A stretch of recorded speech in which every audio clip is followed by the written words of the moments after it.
नमस्कार दोस्तों, मैं सौरभ तिवारी आप सभी का अपने YouTube चैनल पर स्वागत करता हूं। दोस्तों, जैसा कि मैंने अपने चैनल को एक एजुकेशनल चैनल के रूप में क्रिएट किया है, जिसमें आप सभी को इम्पॉर्टेंट लिंक, GSGK के लिंक और जितने भी ई बुक PDFs अवेलेबल हैं इंटरनेट पे, उन चीज़ों को सरलता से आपको प्रोवाइड कराने के लिए मैं वीडियो बनाता हूं और उम्मीद है कि आपको मेरे द्वारा दी गई जानकारी पसंद आएगी। तो चलिए दोस्तों, आपका समय जो कि बहुत कीमती है, क्योंकि कहा गया है कि पैसा एक प्रकार का समय है या समय एक प्रकार का पैसा है। तो समय और पैसा आज के डेट में दोनों इक्वल हैं, तो मैं आपका समय और पैसा दोनों ही न बर्बाद करते हुए सीधा अपने मुद्दे पे आता हूं।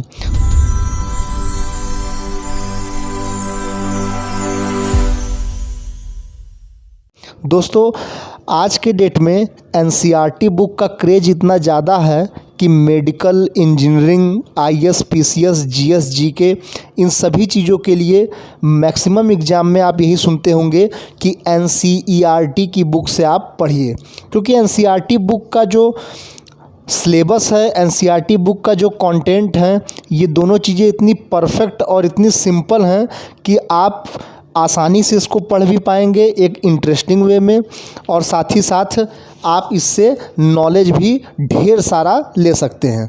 तो दोस्तों, सबसे पहले कुछ स्टेप्स हैं जिसको आपको फॉलो करना पड़ेगा NCERT की बुक्स को डाउनलोड करने के लिए। ये बुक क्लास 11 से लेकर 12th तक और हिंदी और इंग्लिश दोनों में यहाँ पे अवेलेबल है। तो चलिए दोस्तों, मैं आपको बताता हूँ कि किस प्रकार से आप NCERT की बुक डाउनलोड कर सकते हैं। स्टेप फर्स्ट ये है कि गूगल अपना खोल लीजिए। गूगल खोलने के बाद आप सीधे सर्च ऑप्शन पर जाइए और वहाँ सिंपल में NCERT लिख दीजिए और इसको सर्च कर दीजिए। आप जैसे ही सर्च करेंगे आपको एक कॉलम आएगा NCERT का, इस पर आपको क्लिक कर देना है। क्लिक करने के बाद NCERT का एक पेज खुल जाएगा जिस पे लिखा है राष्ट्रीय शैक्षिक अनुसंधान और प्रशिक्षण परिषद। यह NCERT का हिंदी है और इंग्लिश है national council of educational research and training. मेरा यह बताने का मतलब ये है कि ये NCERT की ही ऑफिशियल वेबसाइट है। यहाँ पे आपको सीधे लिंक में जाना है और लिंक में आप ऊपर से 1 2 3 4 5 6 7 ई बुक वाले कॉलम पे चले जाएंगे। यहाँ पे जैसे ही आप क्लिक करेंगे तो आपको एक कॉलम मिल जाएगा जिस पे लिखा है text book of class 1 to 12 PDF। आपको सबसे ऊपर वाले पे क्लिक कर लेना है। क्लिक करने के बाद कुछ इस टाइप का इंटरफेस खुलेगा। इस इंटरफेस पे आपको NCERT होम जो लिखा हुआ है इसके बगल में देखेंगे तो सेलेक्ट क्लास है, क्लास को सेलेक्ट कर लें। जैसे मैं क्लास 12 सेलेक्ट कर लेता हूँ, आप कोई भी क्लास सेलेक्ट कर सकते हैं। इसके बाद सब्जेक्ट है, यहाँ पे सभी सब्जेक्ट हैं, मैथ, फिजिक्स, अकाउंटेंसी। इसके बाद Sanskrit, Hindi, English, biology, history, geography, sociology, chemistry, political science. तो बहुत ढेर सारे हैं, आप जो मन चाहे वो चूज़ कर सकते हैं। मैं बायोलॉजी पे चूज़ कर लेता हूँ। इसके बाद सेलेक्ट बुक टाइटल। तो टाइटल मतलब कि बुक के फ्रंट पे जो चीज़ें लिखी रहती हैं वो टाइटल है इसका। तो मैं बायोलॉजी वाले पे क्लिक कर लेता हूँ या जीव विज्ञान वाले पे क्लिक कर लेता हूँ और सीधे गो पे चला जाता हूँ। मैं जैसे गो पे जाऊंगा, यहाँ पे एक इंटरफेस खुलेगा जिसमें साफ तौर पे लिखा हुआ है जीव विज्ञान, और ये किताब है। और इस किताब के साइड में अगर आप बाईं तरफ देखें तो यहाँ पे लिखा हुआ है चैप्टर 1 2 3 4 से लेके जितने भी चैप्टर हैं, 16 चैप्टर हैं और इन सभी चैप्टर का PDF अवेलेबल है। बगल में ओपन का ऑप्शन दिया हुआ है, इस ओपन वाले ऑप्शन को आपको क्लिक कर लेना है। चूँकि NCERT की बुक्स कॉपीराइट में आ सकती हैं, इसलिए मैं आगे की चीज़ें नहीं दिखा रहा हूँ। आप यहाँ से ओपन करके सीधे उस बुक को डाउनलोड कर सकते हैं, उसका PDF ले सकते हैं।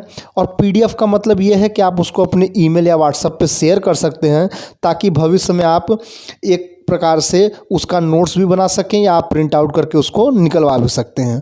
दोस्तों, NCERT की 6 से लेकर 12 तक की बुक जो साइंस की है, यदि आप पूरा पढ़ लें तो आपको किसी भी कॉम्पिटिटिव एग्ज़ाम में फिजिक्स, केमिस्ट्री, बायोलॉजी में दिक्कत नहीं होगी। अगर आप NCERT क्लास 6 से लेकर 12 तक की history, geography, political science, civics ये सब सब्जेक्ट पढ़ लें तो आई थिंक कि आपको GS में किसी प्रकार की कोई समस्या नहीं आएगी और सभी चीज़ों को आप अच्छे तरीके से समझकर उसका उत्तर दे सकेंगे। इसके बाद दोस्तों, NCERT बहुत रुचिकर किताबें बनाती हैं और ये किताबें आप इतनी इंटरेस्टिंग लगती हैं पढ़ने में कि मन भी इसमें पढ़ने में लगा रहता है। तो दोस्तों, अगर आज की मेरी वीडियो आपका 1% भी मदद करे तो प्लीज़ मेरे चैनल को लाइक करिए, सब्सक्राइब करिए। आपके प्यार और सहयोग की मुझे बहुत ज़्यादा ज़रूरत है, क्योंकि अगर आप अपने लाइक और सब्सक्राइब दिखाएंगे तो मुझे ऐसा लगेगा कि मेरे द्वारा दी गई जानकारी से आप संतुष्ट हैं और मैं और भी इसी प्रकार के वीडियो आपके सामने ले आता रहूँगा। तो आज के लिए दोस्तों इतना ही। आपसे अलविदा लेता हूँ। बहुत बहुत धन्यवाद। जय भारत, जय हिंद।